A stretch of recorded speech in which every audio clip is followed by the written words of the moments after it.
안녕하세요. 8월 12일 수요일 새벽 예배를 하나님께 올려드립니다. 기도하십니다. 예수님 감사합니다. 오늘도 믿음으로 하루를 시작합니다. 상한 갈대를 꺾지 아니하시고 꺼져가는 등불을 끄지 않는 하나님의 그 사랑에 의지하여 오늘도 예배로 말씀으로 달려왔사오니 두려워 말라 내가 너와 함께함이라 놀라지 말라 나는 내 하나님이 됨이니라 약속하신 그 말씀 우리에게 허락하시고 그 약속의 말씀을 붙잡고 살아나며 승리하며 이길 수 있도록 은혜 베풀어 주옵소서. 시간 함께 하시길 소망하며 예수님의 이름으로 기도했습니다. 아멘. 우리 예찬송가 41장, 새찬송가 20장 큰 영광 중에 계신 주 찬양하십니다. 큰 영광 중에 계신 주 나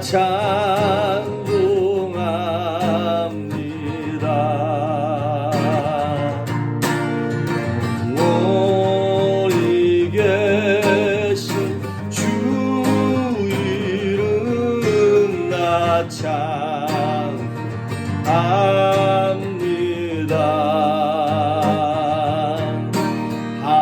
한없이 크신 능력을 나 찬송합니다.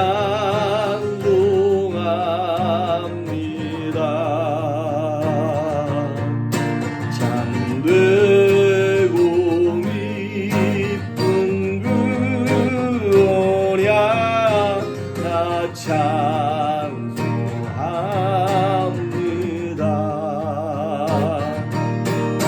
온 천지 창조하시던 그 말씀이 믿소 영원히 변치 않는 줄 나 믿사옵니다. 그 온유하신 중성 날 불러주시고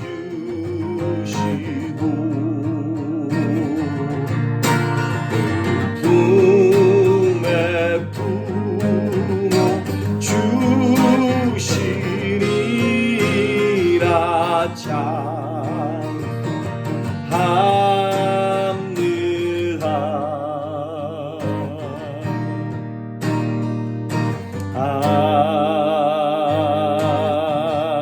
아멘. 아멘. 오늘 우리에게 주시는 말씀은 우리가 너무나 잘 아는 창세기 1장 1절에 있는 말씀입니다. 이거는 뭐 볼 필요도 없겠습니다만 창세기 1장 1절 제가 봉독해 올립니다. 태초에 하나님이 천지를 창조하시니라. 아멘. 태초에 하나님이 천지를 창조하시니라. 우리가 이제 기독교 기본 교리에 대해서 계속 지금 보고 있는데 처음에 원죄, 두 번째 믿음, 세 번째 원죄 구원, 그 다음에 세 번째 믿음을 보았습니다. 오늘부터 아마 이번 주하고 다음 주까지 삼위일체 하나님에 대해서 볼 겁니다. 그런데 오늘은 오늘 내일 아마 3일 동안 봐야 될 것 같은데 성부 하나님, 그 다음에 성자 예수님, 그 다음에 성령 하나님에 대해서 2주에 걸쳐서 좀 보도록 하겠습니다. 우리가 흔히 사람을 부를 때 이름을 부르잖아요. 그런데 이제 유교 사상이나 이런 것에 좀 우리가 젖어 있는 동양인들이나 우리나라 사람 같은 경우에는 윗사람이나 뭐 어른들을 이름으로 부를 수는 없지 않습니까? 그러다 보니까 우리는 그 호칭이 참 어려워요. 그래서 뭐 사장님, 선생님, 뭐 집사님, 사실 집사도 아닌데 그냥 집사님이라고 우리가 교회에서 막 이제 그렇게 부르고 있죠. 그런데 하나님을 우리가 뭐라고 불러야 되냐? 근데 참 감사하게도 성경은 우리에게 이렇게 얘기하는 거예요. 하나님을 아빠라고 부르라는 거예요. 아버지라고 하나님을 부르라는 거예요. 너무나 간단하게. 그런데 이제 이 성경 교재에도 보면 이렇게 써 있어요. 하나님께서 성령님을 우리에게 보내사 하나님을 아빠, 아버지로 부르게 하셨습니다. 그런데 하나님을 아버지라고 부르는 것이 힘든 분들도 있습니다. 육신의 아버지에게 받은 상처로 인해 하나님 아버지를 오해하기 때문입니다. 의외로 그런 분들이 사실 많이 계세요. 왜냐하면 하나님을 아버지라고 부르는 것 자체는 문제가 없는 것 같은데 자꾸 누가 생각나는 거예요? 육신의 아빠, 육신의 아버지가 투영되는 거예요. 그래서 이렇게 오버랩이 되면서 혹시 하나님 아버지도 나의 육신의 아빠, 아버지 같이 그런 분이 아닐까라고 하는 오해를 한다 이 말이죠. 이런 분들 있잖아요. 어렸을 때 자랄 때 아버지로부터 되게 아버지가 폭력적인 분이라서 이렇게 많이 폭력을 쓰거나 아니면 어머니에게 이렇게 폭력을 쓰거나 이걸 본 사람들, 아니면 아버지가 경제적인 능력이 없어서 되게 이렇게 무능한 아버지를 봤던 분들, 아니면 뭐 아버지가 이렇게 뭐 바람을 폈다거나 막 그래서 아버지에 대한 존경심이 없는 분들, 그래서 가장으로서의 권위를 보여주지 못했던 육신의 아버지가 자꾸 생각이 나는 거예요. 하나님을 아버지라고 부르다 보니까. 그러다 하나님도 이렇게 막 무섭거나 변덕이 심하거나 아니면 능력은 없었던 우리 육신의 아버지처럼 그분도 혹시 그냥 능력이 없는 그런 분 아닌가 싶은 오해를 한다는 것이죠. 근데 결론부터 말씀드리자면 우리가 섬기는 하늘 아버지, 하나님은 부족한 육신의 아버지와는 다르게 완전하시고 완벽하시고 좋으신 분이라고 하는 것이죠. 그래서 오늘부터 그 어떤 하나님인가에 대해서 보는데 오늘은 첫 번째 그 하나님은 어떤 하나님이냐? 창조주 하나님이라는 거예요. 태초에 하나님이 천지를 창조하셨다라고 하는 말씀처럼 여러분 하나님을 창조주 하나님으로 인식하지 않는다면 창조주 하나님이 만약에 안 계신다면 뭐가 없는 거예요? 피조물이 없는 것이죠. 여러분 이런 책 하나도 이거를 쓴 저자가 있고 찍어낸 출판사가 있고 이거를 판매하는 뭐 서점이 있고 그렇게 해야지 우리 손에 들어오는 거잖아요. 그런데 이 책이 우연히 만들어져서 우연히 찍어졌고 우연히 우리 손에까지 들어왔다 이렇게 말할 수 있는 사람은 아무도 없죠. 그런데 하나님을 인정하고 싶지 않은 사람들은 뭐 어떻게 뭐 동물들이 날개짓 하다가 새가 뭐 날개가 나와서 새가 됐고 뭐 물고기들이 자꾸 막 물 밖으로 나오는 연습하다가 뭐 이게 뭐 물 위로 이렇게 물 밖으로 나와서 막 걸어 다니고 그럴 수 있는 건 아니잖아요. 우연히 그렇게 될 수 있는 게 아니잖아요. 창조하신 분이 있기 때문에 그것이 생긴 것처럼 여기 이렇게 리모컨이 뭐 이렇게 모래가 합해져 가지고 우연히 바람이 불어서 수백 년 수천 년 수만 년이 지난들 이 리모컨이 이렇게 만들어졌겠냐는 거예요. 이거를 만든 사람이 목적을 가지고 만들었기 때문에 우리 손에 이게 만들어졌던 것처럼. 그래서 여러분 창조주 하나님을 부인하는 것은 피조물인 우리 자신의 존재를 부인하는 거랑 똑같다 이 말이죠. 나 자신의 존재를 부인하는 거랑. 그러니까 나는 아버지 없어 이렇게 얘기하는 사람이죠. 나는 어머니 없어. 아니 어머니 아버지 없이 자기가 어떻게 태어나냐 이 말이죠. 그러니까 창조주 하나님을 인정할 때 뭐가 깨달아지는 거냐면 인생의 목적이 깨달아지는 겁니다. 하나님은 분명히 목적을 가지고 우리를 창조하셨어요. 그래서 창조주 하나님을 잘 만나잖아요. 하나님이 이런 분이구나라는 걸 깨달아지는 것뿐만 아니라 그 하나님을 알아가면 알아갈수록 아 내가 이것 때문에 지음받았구나. 내가 무엇을 위해서 살아가야 되는 거구나라는 걸 깨닫는다니까요. 그러니까 참 신기한 게 뭐냐면 제가 이렇게 주일날 설교를 하거나 특히 청년들한테 설교를 하거나 이렇게 성경 공부하잖아요. 그러면 뭐 죄에 대해 설교하거나 뭐 너희들의 사명이 선교다. 뭐 이 땅에서 뭐 영혼들을 섬기는 거다. 이런 거 얘기해도 청년들이나 성도들이 도전받지만 그냥 창조주 하나님에 대해서 하나님이 어떤 분이다. 사랑의 하나님이다. 전능하신 분이다. 라는 걸 얘기만 해줘도 하나님을 깨닫기만 해도 그들의 사명이 깨달아지는 거 아세요? 이게 너무 신기해요. 죄 짓지 마 이렇게 말할 필요가 없다니까요. 아 하나님이 인생을 창조하신 목적이 뭔가다라고 하는 거를 본인들 스스로가 말씀을 들으면서 깨닫는다는 것입니다. 그러면 창조주 하나님에 대해서 얘기할 때 크게 막 여러 가지를 얘기할 수 있지만 크게 두 가지를 볼 수 있어요. 첫째는 뭐냐면 영원하신 분이라는 거예요. 하나님이 영원하다는 얘기가 무슨 얘기입니까? 시작도 없고 끝도 없다는 시간을 초월했다는 것이거든요. 이사야서 44장 6절에 보니까 하나님이 친히 자기 자신을 이렇게 얘기했어요. 나는 처음이요 마지막이다. 처음도 그분이 만드셨어. 마지막을 그분이 만드셨어. 그러니까 하나님이 천지를 창조했다. 이 말은 하나님이 우주를 시작하게 했다. 이 말이랑 똑같은 거예요. 그 얘기는 다시 말하면 뭡니까? 시간의 주인이라는 뜻입니다. 시간도 그분이 만드셨다는 것이죠. 그러니까 시간을 만들었다는 얘기는 시간을 초월한다는 얘기죠. 저와 여러분은 시간과 공간에 갇혀 살고 있는 3차원의 존재인 거죠. 그런데 하나님은 시간과 공간을 초월한 4차원의 영적 존재라는 것이죠. 시간을 만들었고 시간을 초월하는. 그래서 재밌는 표현이 이사야서 9장 6절에 나와요. 그거는 이제 이사야 선지자가 앞으로 메시아가 태어나기 700년 전에 메시아가 태어날 거를, 한 아기로 태어날 거를 예언하는 거예요. 그러면 이렇게 써야 되는 거잖아요. 한 아기가 태어날 것이고 우리에게 날 것이고, 이렇게 미래형을 써야 되는데 성경은 어떻게 썼냐면 이렇게 썼어요. 한 아기가 우리에게 낳고 우리에게 태어났다. 이렇게 과거형으로 씁니다. 이게 문법적으로 문맥이 서로 상통하지 않는 거죠. 말이 안 되는 것이죠. 이게 왜 그런 겁니까? 이게 마치 뭐 같은 거냐면 하나님은 시간을 초월한 분이기 때문에 그런 거예요. 그 얘기는, 초월했다는 얘기가 무슨 얘기예요? 과거나 현재나 미래나 모두가 다 그분의 손 안에 있고 모두가 다 현재라는 거예요. 우리 이해 안 가죠? 우리 시간 안에 갇혀 사는 존재들이니까. 마치 우리 가끔 영화나 드라마 보면, 드라마가 이거는 이제 그런 얘기를 해요. 전지적 작가 시점. 작가가 책을 쓰거나 소설을 쓸 때 보면 뜬금없이 뭐 이렇게 막 현재 얘기를 하다가 갑자기 과거로 확 돌아가. 작가의 마음속에, 머릿속에는 과거와 현재와 미래가 다 지금 함께 결론까지 난 상태인 거예요. 그러니까 모두가 다 하나님의 손 안에 있는 거예요. 그럼 마음대로 막 자기가 묘사하듯.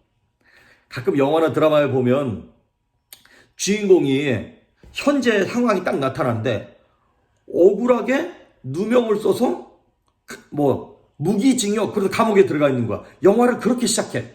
아니, 주인공이 감옥에서 무기징역이면 입이 끝난 거 아니에요? 더 이상 얘기 들어볼 필요도 없잖아요. 그런데 갑자기 영화가 뭐 3년 전, 그러면서 갑자기 뒤로 돌아가. 그 3년 전에 봤더니 이게 뭐 FBI에서 일부러 이 사람을 누명을 씌우는 것처럼 해서 죄수인 것처럼 해가지고 일부러 감옥에 들어간 거야. 그런데 얘기가 막 풀어져 나와. 그런 것처럼 저와 여러분의 삶도 현재의 모습만 보면 이해가 안 가는 거예요. 왜 이렇게 가난하고, 왜 이렇게 찌질하고, 왜 이렇게 막 힘들고, 뭐 연약하고 부족하지? 근데 현재 당하는 고난과 어려움도 시간을 초월하시는 하나님의 손 안에 딱 들어가니까 바꿀 수 없을 것 같은 과거가 다시 해석이 되는 거예요. 그러면서 소망이 없었던 미래에 소망이 생기는 거예요. 미래에 소망이 딱 결론이 눈에 보이니까 오늘 현재를 살아갈 뭐가 있는 거냐면 능력이 생기더라, 이 말입니다. 할렐루야. 그거를 성경은 뭐라 그러냐면 합력하여 선을 이룬다, 이렇게 얘기하는 거예요. 이게 좀 더 멋있게 설명을 하고 좀 제대로 설명을 해드렸으면 좋겠는데 이게 여기까지밖에 안 돼. 그러니까 여러분, 지금 당하는, 지금 내 형편, 내 꼬라지, 이것만 보고 미래를 속단하거나 예단하면 안 됩니다. 미래도 하나님의 손에 있고 지나간 과거조차도, 바꿀 수 없을 것 같은 과거조차도 하나님의 손 안에 있으면 변화될 줄 믿습니다. 그러니까 현재의 삶을 살면서 낙심하지 말라고 하는 것이죠. 그것이 바로 영원하신 하나님에 대한 우리의 인식이에요. 그리고 이 창조주 하나님을 얘기할 때 두 번째 또 그 하나님 특징이 있는데 무엇이냐면 크신 하나님이라는 거예요. 우주를 창조하셨잖아요. 뭐 우리 눈에 뭐 보이는 뭐 별빛이 몇십억 광년, 몇백억 광년 그 떨어진 거기서 오는 거라면서요. 여러분, 1광년, 라이리얼. 빛이 1초에 지구를 30만 킬로미터? 7바퀴 반을 돕니다. 근데 그 속도로 빛이 1년 동안 가는 게 1광년인데, 그거를 뭐 1, 2년 오는 것도 아니고 몇백억 년 동안 날라서 와야 우리 눈에 보인다는 거예요. 여러분, 그게 지금 이해가 됩니까? 말이 됩니까? 근데 하나님 그만큼 크다는 것이죠. 그러니까 다시 말하면 크신 하나님이라고 하는 건 무슨 뜻이냐면 전능하다, 능력 있다 이 말을 얘기하는 것입니다. 그러면 능력이 무한하고 전능하면 우리 삶 가운데 일어나는 기적이 더 이상 놀랍지 않죠. 그러니까 흔히 말하는 기적이 상식된다는 얘기가 그 얘기입니다. 상식이 뭐예요? 늘 일어나는 일이거든요. 그런데 기적 같은 일들이 하나님 안에서 매일같이 일어나는 거예요. 성경을 보면서 뭐 예수님이 막 능력을 나타내거나 무리를 걷거나 막 하나님이 막 태양을 멈추시고 뭐 이런 기적이 나타나요. 그럼 그걸 보면서 야 이게 말이 되냐? 이렇게 얘기하는 사람들이 있습니다. 그러면 생각해 보십시오. 전능하신 하나님이 뭐 예수님이 전능하신 하나님인데 물에 막 빠져가면서 야 베드로야 나 좀 살려줘 이렇게 얘기하는 게 더 이상한 거 아닌가요? 그것도 못하는 하나님이 더 이상한 거 아닌가요? 우리 가끔 오해하는 게 하나님을 나보다 조금 더 우월한 그런 존재로 인식을 할 때가 많아요. 우리보다 조금 우월한 것이 아니라 하나님은 나와 차원이 다른 분이다 이 말이죠. 그래서 성경은 하나님은 이렇게 얘기하는 거예요. 전지하신 하나님. 전지하기 뭡니까? 옴니션스, 옴니사이언스라 그러죠. 모든 걸 다 알고 있는 거예요. 우리가 혼자 있으면서 몰래 아무도 모르겠지 지었던 범죄까지 다 알고 있는 것이고, 내가 비록 미국에 살지만 한국 그 서울에 어디에서 무슨 일이 일어나는 것도 다 알고 있는 거예요. 이게 바로 전지한 것이죠. 앞으로 미래에 내가 무슨 일을 어떻게 선택할 건지도 다 알고 있는 그게 바로 전지한 것이죠. 하나님은 옴니션스, 전지할 뿐만 아니라 전능하세요. 옴니포텐트. 전지전능. 못하는 게 없는 거예요. 막 포텐셜이 막 무궁무진하다 이 말이죠. 능력 있다 이 말이죠. 그리고 우리가 흔히 말하는 것처럼 무소부재. 하나님이 안 계신 곳이 없는 거예요. omnipresent. 어느 곳에나 계시는 거예요. 여기도 계시고 한국에도 계시고 뭐죠 화성에도 계시고 달에도 계시고. 그러니까 하나님은 전지전능 무소부재. 그러니까 여러분 우리가 장기나 바둑을 둘 때도 뭐 바둑 9단 그러면 거의 뭐 입신 신의 경지에 이르렀다 그러잖아요. 그냥 하수들이 막 바둑을 둘 때 우리 눈에는 더 이상 길이 없다. 그런데 바둑 9단에 와서 보면 여기도 길이 있고 저기도 길이 있고 다 보이는 거예요. 그러니까 여러분 우리가 인생을 살면서 우리 눈에 안 보이는 캄캄한 막다른 골목에 다다를 때가 있습니다. 그래서 막 너무 두려워. 그런데 우리 같은 하수들의 눈에는 안 보이는 인생의 길이 하나님의 눈에 보일 줄 믿습니다. 하나님이 길을 여시는 거예요. 어떤 하나님인데? 전지하시고 전능하시고 무소부재하신 하나님이. 그 하나님이 저와 여러분들처럼 이게 뭐지 어떻게 하면 좋지 막 이런 분 아니잖아요. 그런데 참 감사한 게 그렇게 전지하시고 전능하신 하나님이 또 어떤 하나님이냐면 사랑의 하나님이고 좋으신 하나님이라는 거예요. 만약에 전지전능하신 하나님이 무서운 분이고 막 뭐 맨날 삐지고 막 변덕이 죽을 듯한 그런 아버지라면 그 무서워서 어떻게 살아요. 그러니까 그 전지전능하신 하나님이 우리와 함께 계시니까 성경을 보면 전쟁 중에 생각하지도 못했던 세기를 열어주시잖아요. 태양이 멈추고 달이 멈추고 막 이 미래를 예언하는 4차원의 능력이 생기고, 요셉도 다니엘도 그렇잖아요. 뭐 꿈을 막 해석하고 미래가 막 보이고, 이거 누가 가르쳐 준다고 되는 게 아니잖아요. 전지전능하신 크신 하나님이 함께 하실 때 나타나는 능력인 것이죠. 오늘 그 창조주 하나님을 생각하면서 이분은 영원하신 하나님, 우리의 시간을 초월하셔서 내 미래도 책임지시고 과거의 아픈 상처조차도 다 알고 계시는 하나님이다.